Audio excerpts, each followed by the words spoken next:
Welcome to the Rotary Club of Hudson. My name is Evan McCauley, president of the club, and we are thrilled to have you joining us today. This meeting broadcast is available on HCTV as well as our Rotary of Hudson YouTube channel. Our club meets weekly at Laurel Lake for breakfast on Wednesday mornings from 7:15 to 8:30 a.m. Come out and join us for a meeting. We'd love to have you as a guest. To learn more about Rotary, our club, and the impact that we are having on the local community and world, please visit rotaryhudson.org. Enjoy the meeting today and be the inspiration. Once I do what I do, I'll stay on for the other. Do I get an email? Because you know my. Rotary Club of Hudson. Good to see everybody here this morning. What a crowd. Good morning. I'm Ron Strobel, the Sergeant at Arms. Our invocation this morning is by Phil Sullivan. Morning, everybody. You know that guy? Good morning. Oh, yeah. Beautiful spring day with grass growing this high. My God.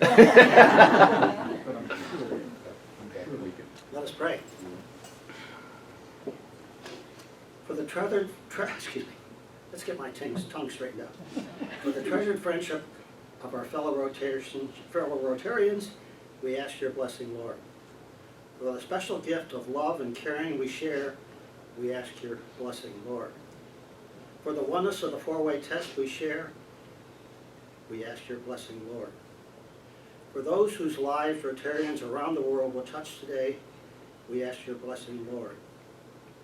For those who have prepared this meal and for the food we enjoy, we ask your blessing, Lord. Bless this food to our liking and us to your service.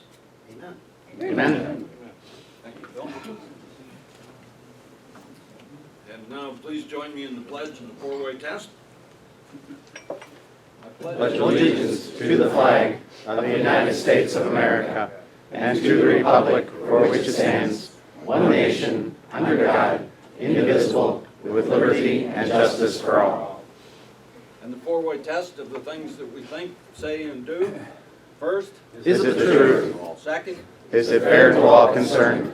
Third. Will it build goodwill and better friendships? And fourth. Will it be beneficial to all concerned? Thank you. And now to lead us in song, Chris Barker.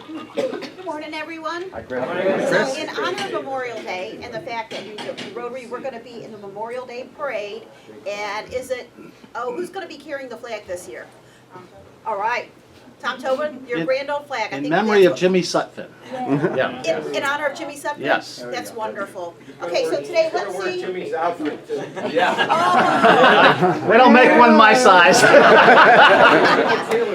All right, we're going to sing your grand old flag. You're a grand old flag, you're a high-flying flag, and forever your peace may you wave. You're the emblem of the land I love, the home of the free and the brave. Every heart beats true for the red, white, and blue, where there's never a boast or brag. Should old acquaintance be forgot, keep your eye on the grand old flag. Thank you,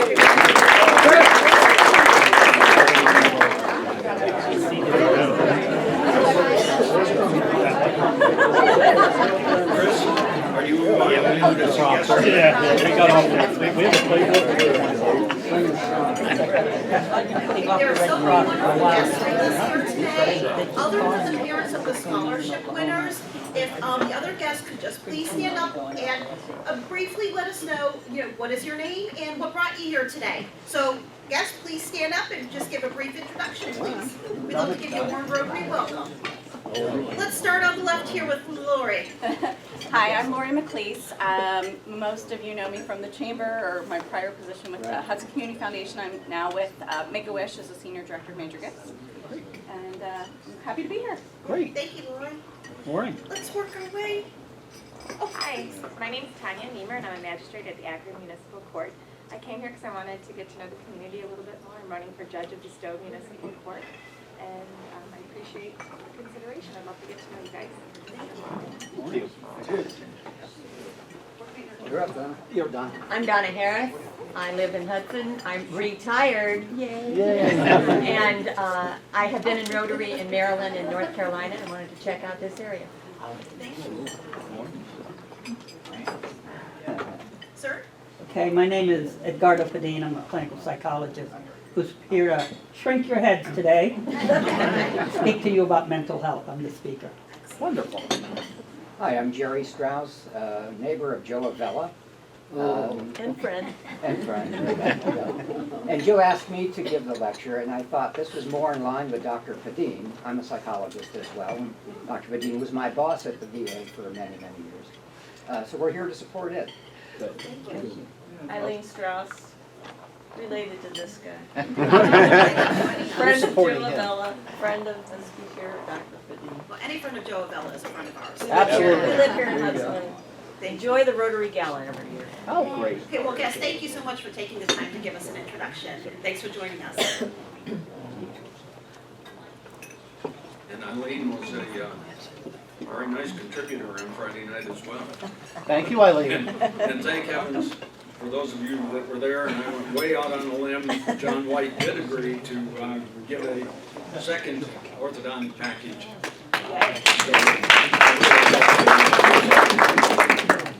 Just one quick word about the gala.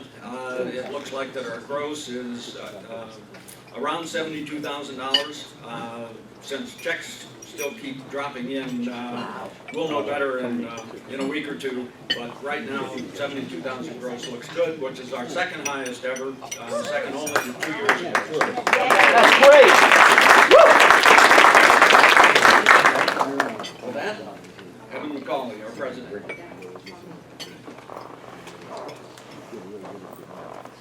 Good morning, fellow Rotarians. Good morning. Good morning, guests. We've got a packed house, and it's exciting to see all of your smiling faces. It's further exciting for the graduates, or soon-to-be graduates in the room, as you've got quite a big day ahead of you. So thanks for kicking your day off here at Rotary. We're going to get right into our program. We've got 2 programs going on today. We've got our scholarship presentations, and then we've got an excellent and entertaining piece by Dr. Padine coming forward. So, without further ado, I will call Catherine Sines and Dan Williams forward to kick us off. Good morning, Rotarians. Good morning, Dan. Good morning, Danny. Catherine and I are very pleased to be again this year co-chair of the Hudson Rotary Scholarship Committee, and we really enjoy interviewing the students. So I'd like to say thank you to the parents for allowing us the opportunity to interview your children. It's the process. See, I need somebody behind me to keep me going. The process this morning, we're going to keep it fairly short. I will introduce the teacher who, when we interviewed the students, we asked them, who most influenced you during your educational career here in Hudson? And it could have been from kindergarten right on up. And so then we picked one of those teachers that they mentioned, and we have the teachers come this morning. I'll introduce the teacher will introduce the student will get up and very briefly tell you where they're going next year, what they're going to major in if they know, so on and so forth. So is that all I have? No, you why don't we just read it? We don't need me. What we do is we had almost 20 applicants. We whittled that down to 9 that we interviewed, and then out of that we give 5 scholarships. The scholarships are a 1-year scholarship for $3,000 each, and it's very competitive based upon a number of different factors we look at. And of course, since we're a Rotary Club with service above self, service is one of the most important things that we do emphasize. So with that, we good to go? No more. I'll thank him at the end. Oh, okay. Okay, why don't we get started? The first recipient, and we're doing this alphabetically, is Blake Hartline, and he's going to be introduced by Mrs. Susan Conroy, who has been teaching science at Hudson High School since 1991. So, with that, let's get started. All right. Good morning, everyone. Morning. Many students talk about teachers who've made a difference in their life, whether it be noticing them as an individual, sparking an interest, lending a shoulder to listen to life events, or listening just when they think no one else is listening. And the list can go on. But I'm here to talk about a former student, because he is graduating today, Blake Hartline, who has had just as big of an impact on me as a teacher. Let's rewind almost 4 years ago, first day of freshman year, when Blake walked into my honors biology classroom. He walked in with a smile, okay, as you always see here, ready to learn, ready to be part of the process, ready to succeed, set the bar high, and to help others succeed as well. Ready to experience life, yes, I know, a bad biology pun, but that's what he had to offer. This was not just on day one, but every day Blake brought his A game and positive spirit to the classroom. His light was always on, whether it be in the classroom, on the baseball field, cross-country course, or the basketball court. Blake gives unselfishly as a teammate and a team player. I'm not sure if he knows exactly how bright his light is, or how many people's lives he has altered, but that doesn't matter to Blake. Blake is true to himself, and I am in great admiration of that. One may ask, how did a teacher learn so much from a student? Well, Blake ran cross country, as I did in high school, so that started many of our stories and our experiences together. My son plays baseball and basketball just like Blake does, and he would give me tips on trying to understand the game as I had no previous knowledge. Blake often laughed at my commentary as I tried to explain a play, and he would turn around and say, Conroy, this is really how it's happening, and I would kind of go with the flow there. My children and I also attended a few of the school baseball games and basketball games, as well as in the summertime his baseball games, because my son is really, really into baseball. And we had a lot of fun, as well as getting to know Becky and Ron. With that in mind, and multiple interactions with them, I know now that they have fostered that light at home. So I need to thank them, as well as making me a better parent, as well as a teacher. Well, Blake's freshman year came to an end. There was no reason to be sad, except for the fact that he was no longer in my class. Well, little did I know that Blake would continue to stop by his junior and sophomore years. He stopped by randomly. I'm not sure if he was checking on me, or if he was kind of checking his pulse, as to be able to continue to discuss sports, friends, upcoming colleges, etc. Everything was on the board. It was a unique relationship that is still and will continue to be treasured, and we will continue discussion along the way. Imagine trapping, though, the light that he alludes in a box and being able to open it whenever you need just a little ray. This is how it works for me. Now fast forward to senior year, Blake's in my class again in AP Biology. Oh, nice. Every day he walks in with his hand high in the air. Okay, hello. Okay. I'm going to miss this, although I think his younger brother's being trained. Okay, for the wave. Okay. He drops off his stuff at his desk and he walks to the front board to set up a hangman. Every day is a hangman. Some day it's silly, some day it deals with homework, some days, well, you just have to be there to imagine what's going on. Huh. The kids are engaged before the bell rings. He continues on for a minute or two. This energy, this light, need I say more? I will always remember what he has taught me, to always look, to be positive, to work with a smile, make every day count, start each day with a renewed spirit. Think about it, the sun comes up every day with new rays. We don't always see it, but it's there. To laugh inside as well as outside, but when it's appropriate, and to love at many different levels. Teachers can make a difference in students' lives, but Blake has made a difference in my life. And I want to thank him and let him know I will value our friendship forever. I look forward to hearing his success stories and see where his life will take him. Best of luck, Blake.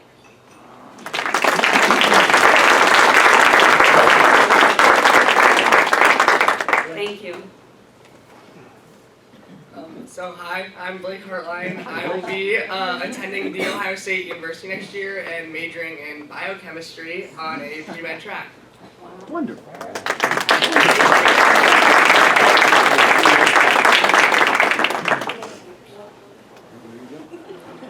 Our next recipient is Kayla Lotz, and she's going to be introduced by Miss Courtney Stahl, who is an American Sign Language teacher at Hudson and has been with the district since 2005.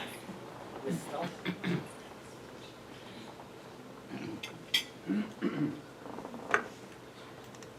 Good morning. Good morning. Good morning.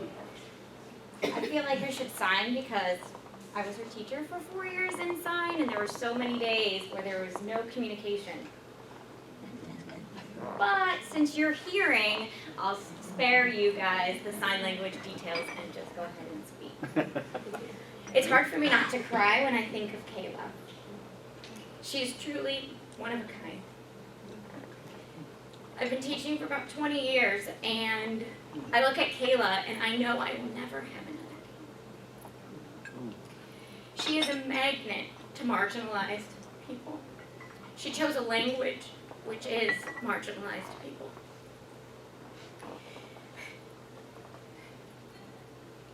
Kayla is a magnet at Hudson High School. She's in the community in service above anything else. Kayla represents everything that I would want my children to be. So Kayla, thank you for being the magnet in the classroom to get students who are not connected or need someone to talk to. Thank you for being the magnet in the hallways of Hudson High School, for the cafeteria where kids come to her because they know she's a safe person, for being that person in the classroom outside of mine, to be in service organization, to at your place of employment. Kayla is that magnet. I'm proud of who she is, and I look forward to watching who she becomes over the years, working with all of the marginalized people in our society. Thank you, Kayla, and thank you, Rotary, for picking such a deserving student.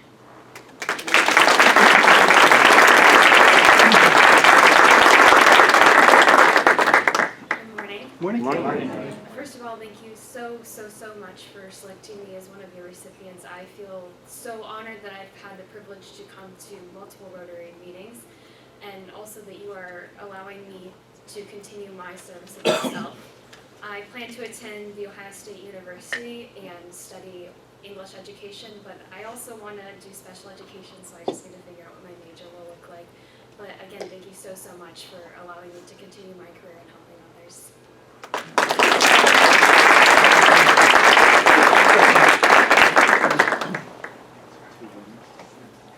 One of the other things we're doing besides the monetary award is we're giving each student a little backpack they can take to college with them so they remember Rotary. And hopefully someday we'll be Rotarians. Absolutely. Okay, our third recipient is Elizabeth Matalski, and she's going to be introduced by our own Lonnie Banner. All right. And this is Lonnie's probably last Rotary meeting, I would guess, Yes, since it she's is. moving. Oh,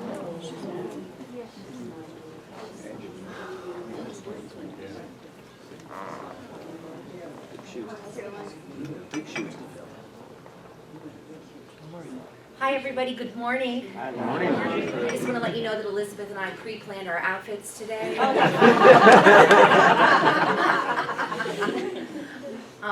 When I think about Elizabeth, I think about a quotation from Henri Nouwen that says, and I hope I don't butcher it, but joy isn't something that comes easy. Each and every day when we get up in the morning, we have to choose joy. We have to choose enthusiasm, we have to choose happiness. And Mrs. Conroy talked about this with Blake, but you also have to choose light. And every single day, Elizabeth, or as Mr. Bach likes to call her, Betty, chooses joy. And you can see that through her service and her interactions with all of our service learning family members every single day. In a few short hours, Elizabeth is going to be earning the highest service award for the federal government, and the President's Service Award for doing 253 hours of service in 1 year. She's getting a gold award today. She's going to wear that pin at graduation tonight. But how she did that was by giving joy and enthusiasm to others. From helping out at Cherry Ridge Therapeutic Riding Facility, where she worked in a butterfly garden, to tutoring kids in the Ravenna City School District at King Kennedy Center and Skills Matthews Community Center, to calling bingo at Gardens of the Western Reserve. I love that. Yes, it's always a drama with bingo at Gardens of the Western Reserve. Like, they are worse than middle schoolers when they throw down. So, to even helping families through the cancer journey at Stewart's Caring Place. Elizabeth is constantly bringing her light to others, and it's one of the many things I love about her. But where I feel like she really made a difference this year was two places. And the first one was at Kent Head Start, where she worked with Miss Susan's classroom. And if you've ever been in a Head Start, it is chaos in action with little 3 to 5-year-olds beneath the poverty line, but she brought joy to them. From having difficult conversations. I remember her telling me about this young boy named Stephen, who at 4 years old lost his father. And just having that connection and being able to reach out to him and to comfort him during this difficult time. Or there was a young boy, I think his name was Caleb, moved from China and didn't speak a lick of English, and Elizabeth was there to make him feel welcome and included when he didn't know how to communicate with anybody else. And she's even teaching her Head Start students how to be good community servants, because she paired with the Freedom House, which is a home for veterans who have some addiction struggles, and they did cards and drawings for Veterans Day. So even with 3 to 5 years old, Elizabeth is teaching them to share joy and to bring light to others who are going through a difficult time. During second semester, she was at Springer Hospice, where she had to choose joy more often, but she walked towards that discomfort. And Elizabeth had B, who was kind of grumpy, didn't always want to see her, but she persisted, and they have a good friendship. Or there is Bonita, and Elizabeth didn't know American Sign Language, but she began to learn it through Gracie Hurst and through Mrs. Stull and Kayla. And even now Mrs. Stull goes over there and volunteers, and Bonita's face lights up because she's finally able to communicate with somebody, especially during the last months of her life. To the point where they asked if they all could have a sleepover at the hospice, and like do nails and have a girls' night and do perfume and all that. So Elizabeth is always choosing joy, and I know she's going to continue to do that next year. So Elizabeth, beautiful, I love you so much. Joanne and Jason, you have an incredible, beautiful, talented, smart daughter who has impacted my life and is going to impact the lives of so many other people. So thank you for being amazing parents. So Elizabeth, I love you. The floor is now.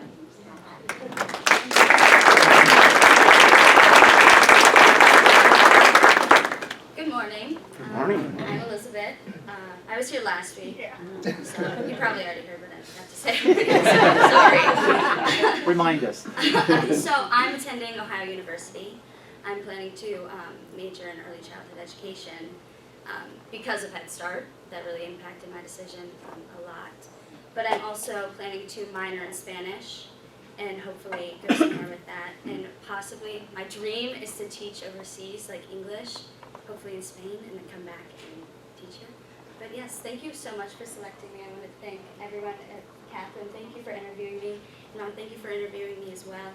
I really enjoyed it, and I'm so glad to be here. Thank you so much.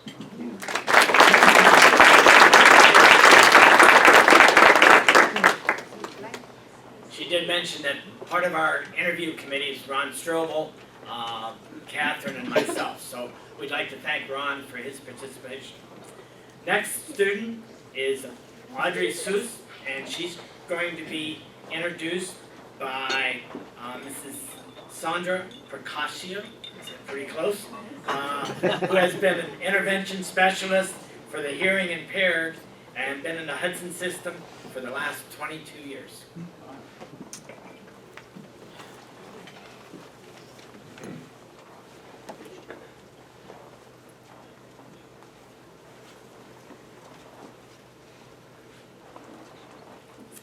Good morning. Good morning.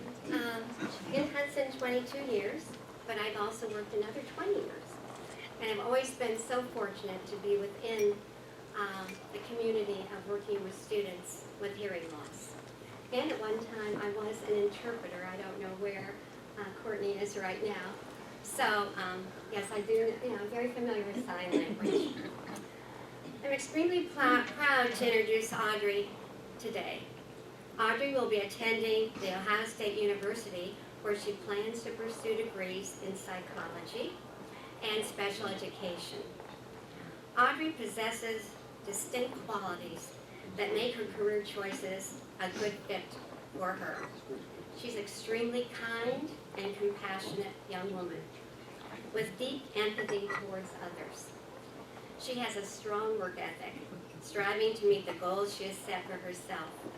And from the first moment I met her 10 years ago, if I asked her where she planned to go to school, it was the Ohio State. She's a serious student who understands that she's successful because she's organized, works well with others, and really cares about her future and what she wants to do.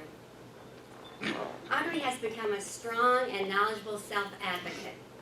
She has an intrinsic sense of social justice and service, which she demonstrated this year as a member of the service learning class.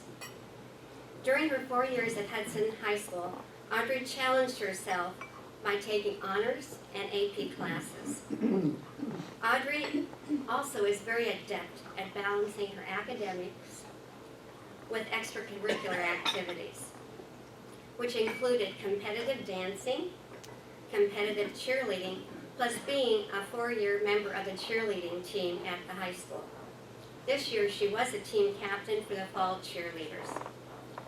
She's also been involved with Huddle, and that's a group that goes to the middle school to mentor the middle school students in preparing to come to the high school. She's a member of Our Time to Shine and Sparkle Cheerleaders, and both of those groups work with our multi-handicapped students to give them opportunities in drama and in cheerleading. Audrey is a role model within our community of students with hearing loss. She's met fellow students, planned different activities for them. She's talked with parents of students with hearing loss, sometimes newly identified, which you can imagine can be very traumatic, as they're looking towards a journey and not knowing where that journey will take them. So when they meet Audrey, they have good hope that that journey will go into a good place. Last week, she met with representatives from the Ohio State Board of Education to talk about the services that she's received as they review and think of how to improve the program. All of these were done as she answered questions about her remarkable journey as a student with a hearing loss. Audrey's sweetness, gracious demeanor, and sensitivity touches all, teachers and peers with whom she comes in contact. I've been so fortunate to have been involved in her academic life and personal life for these past 10 years. That's one of the pluses of my position, that when I meet students, I can travel with them through their journey. She has determination and drive to achieve. She will be a success in the career path she has chosen. She is definitely a worthy recipient for this scholarship. Audrey, I'm so proud of you. I'm so thankful that I've been chosen to be here today. I love you. Thank you.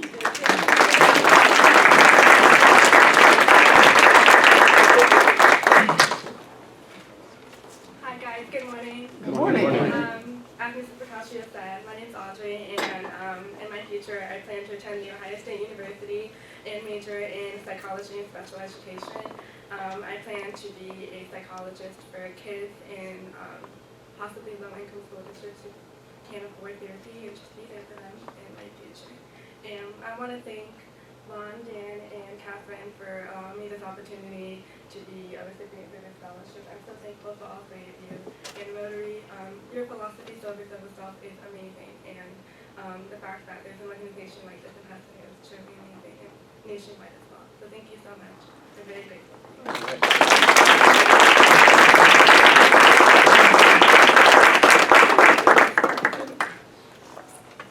And our last recipient is Taylor Wright, who is going to be introduced by Mrs. Stifler. Mrs. Stifler has been an English teacher at Hudson High School since 2000 and advisor of the Explorer newspaper. Mrs. Stifler?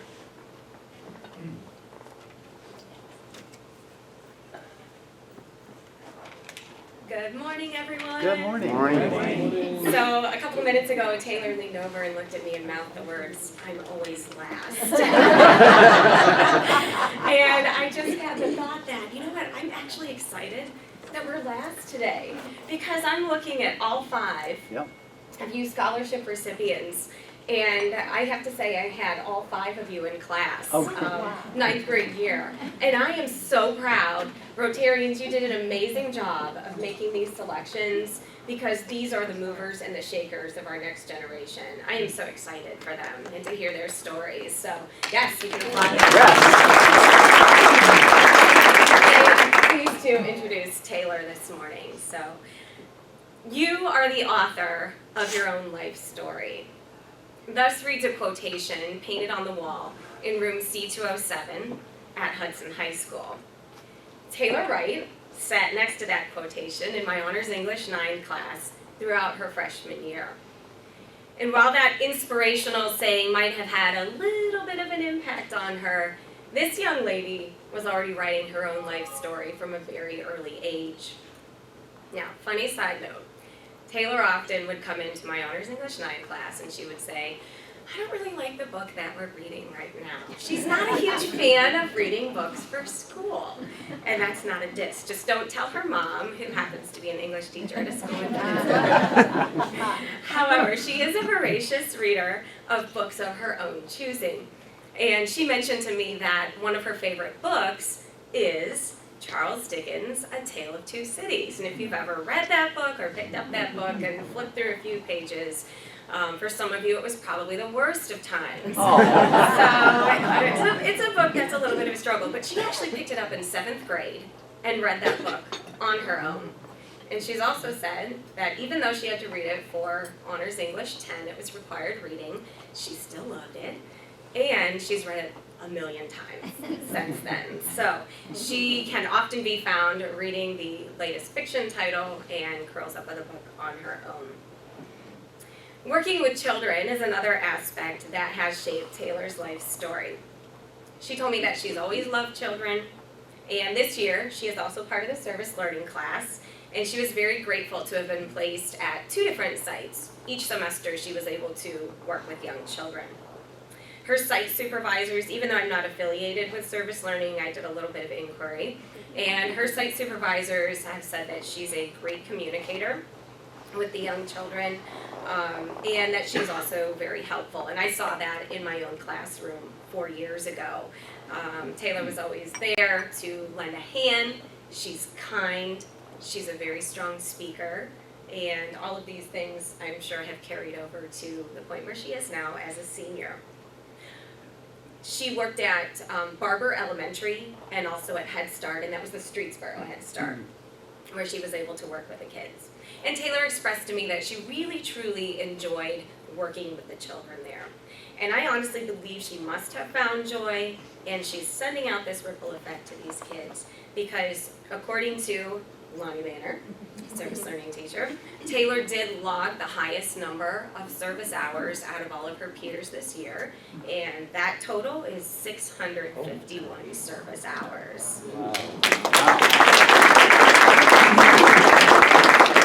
Now, carrying on with her love for children this summer, to get the job, she'll be nannying. Okay, all right, congratulations. Last week when we talked, she was interviewing for this nannying job. So that will help her to continue to work with children, and then next year she has her sights set on studying to become a child advocate for disadvantaged children. I'll let her tell you where she'll be going to school and what her goals are, but it's been a joy and a pleasure to get to know Taylor over these 4 years and to know that we've kept in touch, and she's a special, wonderful person who is among these movers and shakers.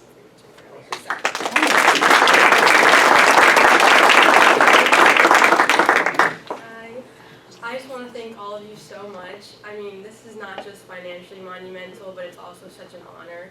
And I just know that you all raised so much money for the gala, sending out letters, forming committees, like asking your friends. So I'm really grateful. I know how much work that was. Next year I'm going to Kent State University, and like Mrs. Stifler said, to become a child life specialist. So yeah, that's what I'll be doing. Thank you so much.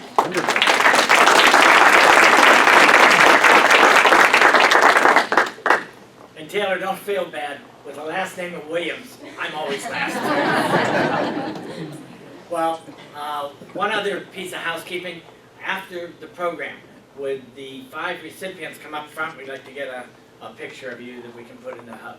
So with that, Catherine and I would like to thank you very much for allowing us to interact with the students.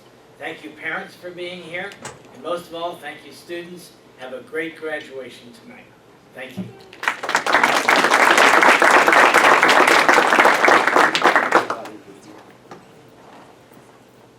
Thank you, Dan. Thank you, Catherine. Ron, appreciate it. Your help as well.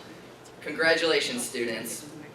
All right, we're going to get into the second part of our program today. There is a card that's being passed around for Jean Zapatowski, so please make sure to sign that. Her memorial service is today at 11 a.m. here.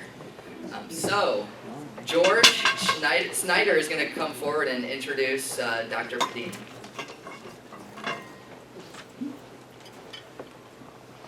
Good morning, Rotarians. Good morning, George. Good morning to all of our guests. Congratulations to the students and to their families, teachers. We're delighted to have you here. For those of you who are guests, we organize our weekly presentations around monthly themes. They range from arts and education to this, that, and the other thing, sports, business, whatever. The topic for this month has been coping with adversity. And that theme will continue this morning with a presentation by Dr. Edgardo Padine. Dr. Padine is a licensed clinical psychologist with over 30 years' experience in the fields of stress, trauma, and resiliency. Until recently, he was chief of psychological services and coordinator of mental health programs at the Cleveland VA Medical Center. He is a graduate of Vanderbilt University, where he received his doctorate in clinical psychology while studying the effects of chronic illness on family dynamics. Dr. Padine has published articles on PTSD assessment and treatment and on integrating mental health and medical treatment. Currently, he presents workshops on incorporating positive psychology skills and behaviors into the workplace in order to cope with stress, and also on exploring the benefits of wellness activities on mental health problems. He has been a member of the International Society for Traumatic Stress Studies, the American Psychological Association, the Association of VA Psychology Leaders, and is a founding member of the Ohio Cares Network for veterans and their families. In 2005, he was honored with the Ohio Governor's Commendation Medal for his work with Ohio National Guardsmen, their families, and the Ohio Cares Network. Ladies and gentlemen, please join me in a warm Rotary welcome to Dr. Edgardo Padine.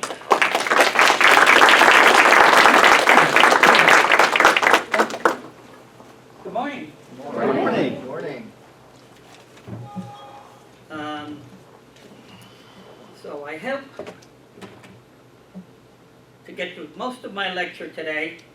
If I'm running out of time, somebody stop me. Because I tend to talk a lot.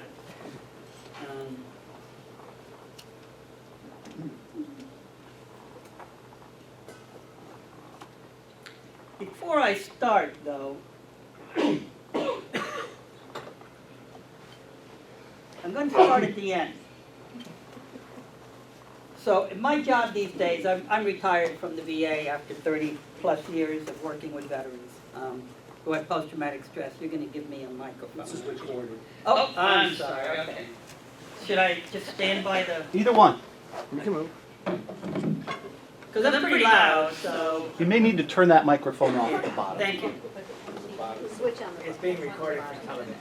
Oh, I'm on TV? All right. Oh, no.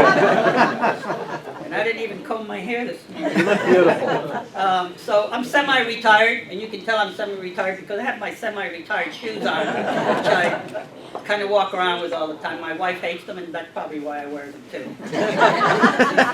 She's my fashion police.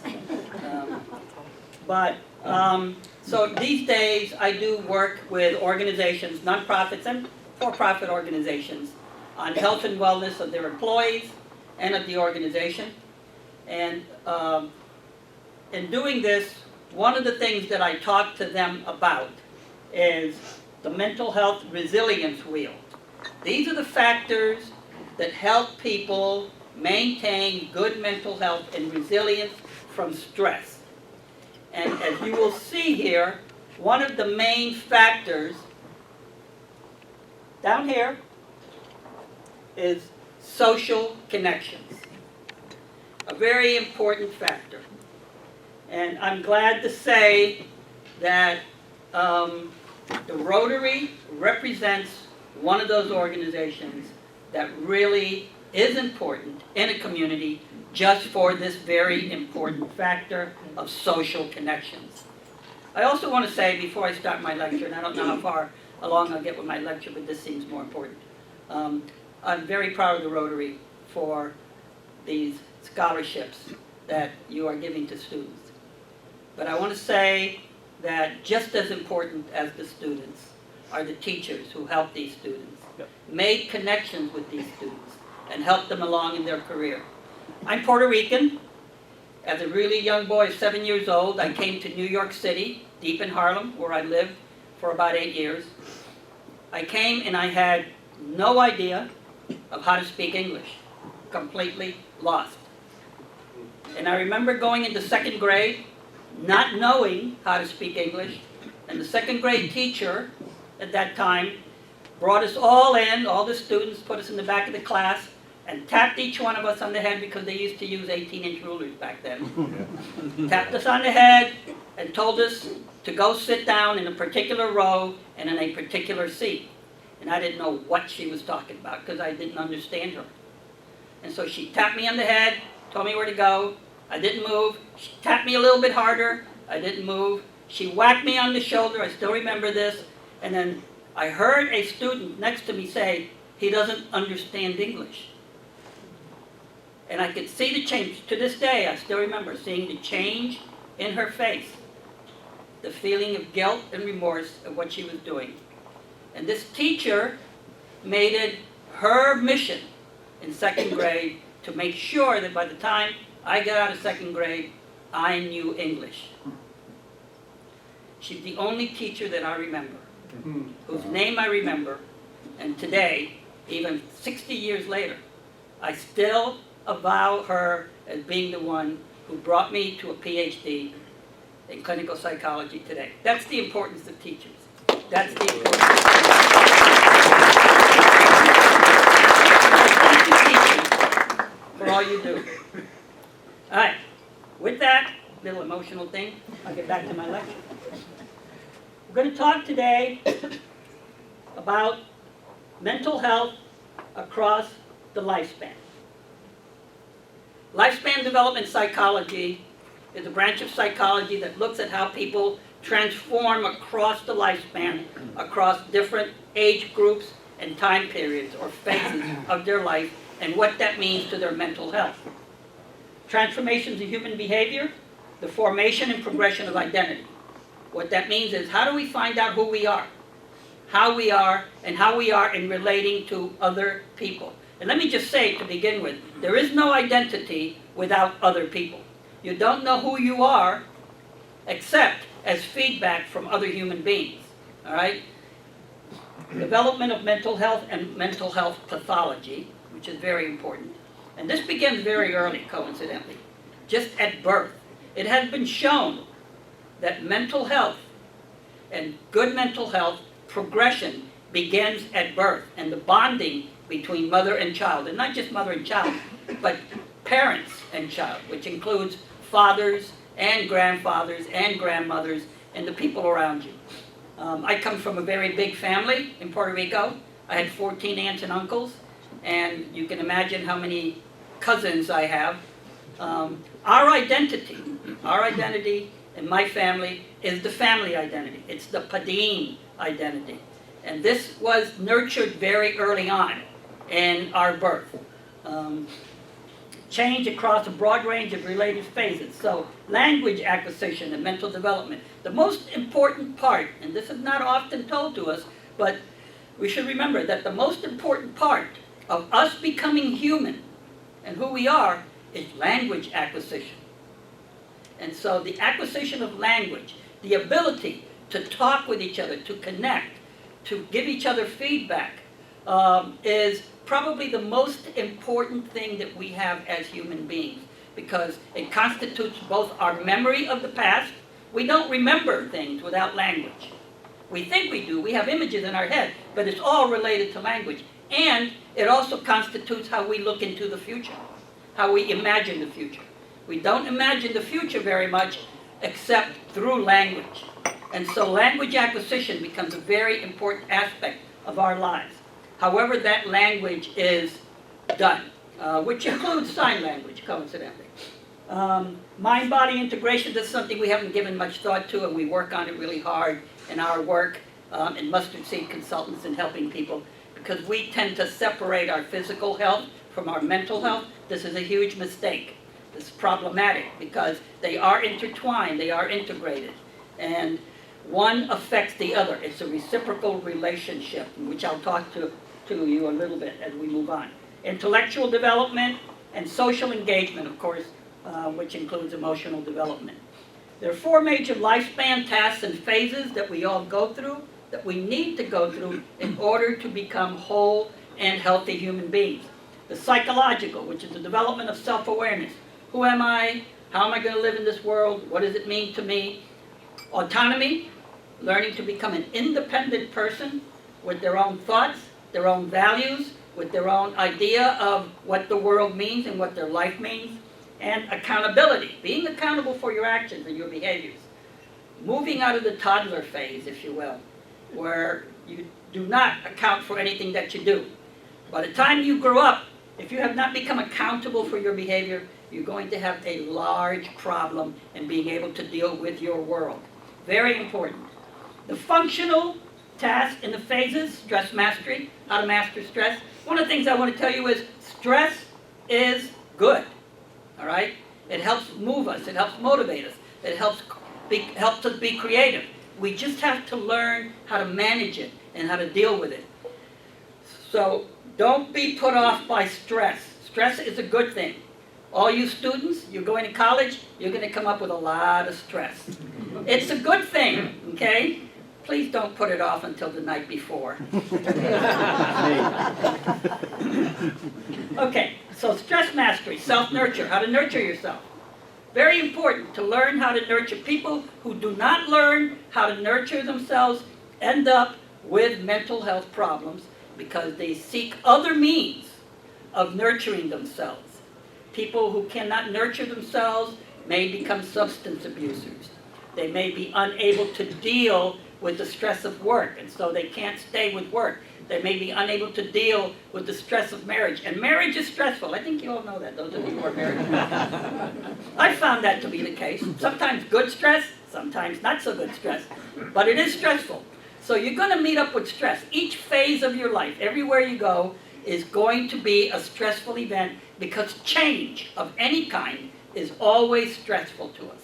And what we have to do is learn how to nurture ourselves and move through the stress and master it in some way or the other. It's one of the things that we teach in our organizational health and well-being is how to nurture yourself.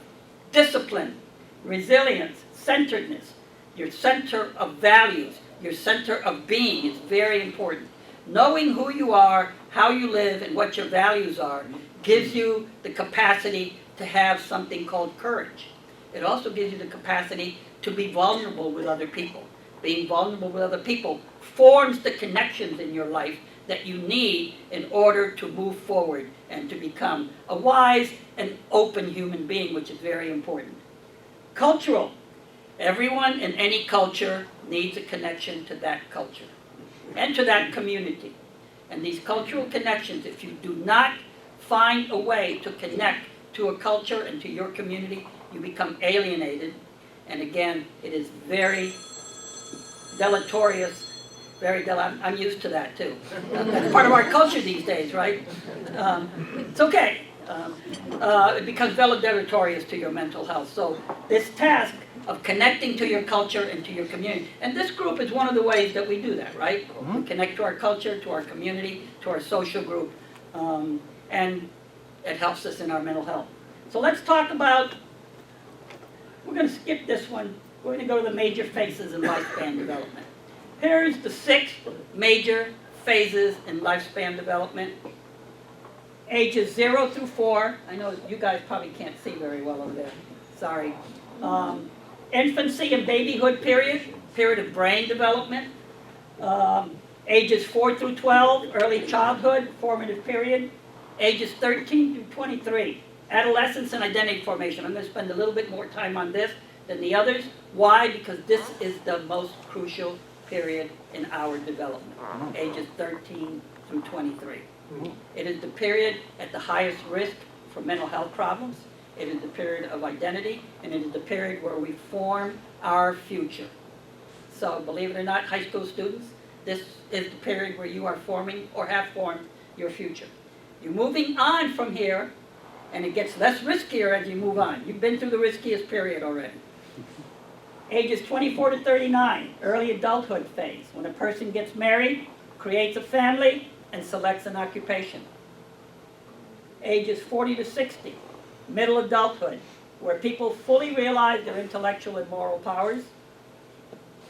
And ages 61 through EOL. Anybody know what EOL is? End of life. End of life. It happens. It happens. What? Yeah, sorry. I don't know, maybe one of us will make it, but I think most of us are in the exit channels. Later adulthood, a period of diminishing strength and stamina, along with life review. Babyhood. The experiences in babyhood shape the architecture of the developing brain. This is really important. Shape the architecture of the developing brain. One of the things we know is that the bonding and the commitment of that time period with their parents has a tremendous impact on intellect, on mental functioning, on brain development, both physical and mental. And of course, brain development has as much to do with your physical capacities as it does with your intellectual and mental capacities. So what happens in this stage of your life really has a tremendous effect on later stages of your development and how well you do as an adult. Whether it's genetics or its environment, and coincidentally, both work together to shape us as human beings. There is no genetics is this and environment of that. They both work together. They're both reciprocal and interactive, so that whatever is happening to your environment at the time, if the mother is stressed out, if the parents are stressed out, if there are things going on in the family, these do shape a child even at the babyhood stage because of what the parents are transmitting to the baby. This is the most researched area, coincidentally, in psychology, in research psychology, babyhood. Major tasks: building secure attachments, parental bonding, stability, continuity, and quality of nurturing, stimulation, and nourishment. All these things are necessary. Nurturing, stimulation, and nourishment. All three are very necessary for the development of the child over time. And consistency in parenting. This is also very important. So you can see if the parents are under stress, if there are things going on with parenting, if there are problems in the family, this can really truly affect the little baby as they grow up into childhood. Mental health concerns at this stage. What you will find: intellectual disability. It used to be called mental retardation, for those of you who haven't caught up with the new lingo. It's new lingo all the time. So intellectual disability, attention deficit hyperactivity disorder. They generally emerge in late babyhood and early childhood. So you begin to see that as the baby gets older. From ages 4 through 12, this is a period of learning capacity for resilience to stress and trauma, social interactions, sense of self-mastery. You can see this. Those of us who raise children at age 2 or 3, you can see how they're trying to gain self-mastery, how they're trying to gain autonomy. The terrible 2s, the terrible 3s and 4s, where everything is no, where they want to be left alone. A lot of times you see children playing by themselves, doing little puzzles. Those are all really important things of gaining mastery over themselves and their environment. Sources of poor mental health outcomes are parental stress. Notice that. Not as much the child at this stage as parental stress going on at those phases of the child's growing periods. So parenting becomes extremely important at these first few stages of the child's life. Okay. ADHD is a major concern. Anxiety and depressive disorders are the most common problems at this stage. Hard to diagnose, but need to be paid attention to. Highly disruptive behavior. If you see this across multiple settings, you find conduct disorders going on at this stage. Substance misuse can start in the later parts of this stage. Very important. Parents don't realize children could be using alcohol at this stage of their life later on. And mental health disorders from this period usually increase into adolescence and early adult years. Here's adolescence, this critical period of the lifespan for developing social skills, emotion regulation, and nurturing skills. This is the process of separation from parents and the establishment of an independent individual identity. What happens during this time period? Kids begin to pull away from their parents. They're more interested in their peers. You all have seen that, paid attention to it. And sometimes that gets them into trouble. So what you find is, because they're still kind of searching for what to do, what not to do, how to be independent, what that means, and they do things that sometimes can be dangerous or not helpful to themselves. They're also trying to become adults, and that can be a hard thing, and they don't quite know that yet, but it can. So what do you find here? Girls that are at higher risk for body image problems. That's a social cultural thing that we've invested in girls, that supposedly their bodies have to be perfect or beautiful or whatever it is, and girls get into trouble behind that. So you find eating disorders like bulimia, anorexia, binge eating. Boys at higher risk for perilous behaviors. Boys are stimulation seeking. They're looking for new things. They want to try out different things that they've not done before. So they also have poor foresight. All of them have poor foresight, but really, a lot of the veterans that I used to treat, who were actually 20, 21, 22 years old, so they were still very young, I used to tell them that their problem was that they couldn't see beyond their nose. Yeah. And it's very true. Their foresight was very poor, and so they get into trouble. They do stupid things, and there goes. Can somebody turn off my alarm back there? That's my alarm to tell me that I got to stop. Don't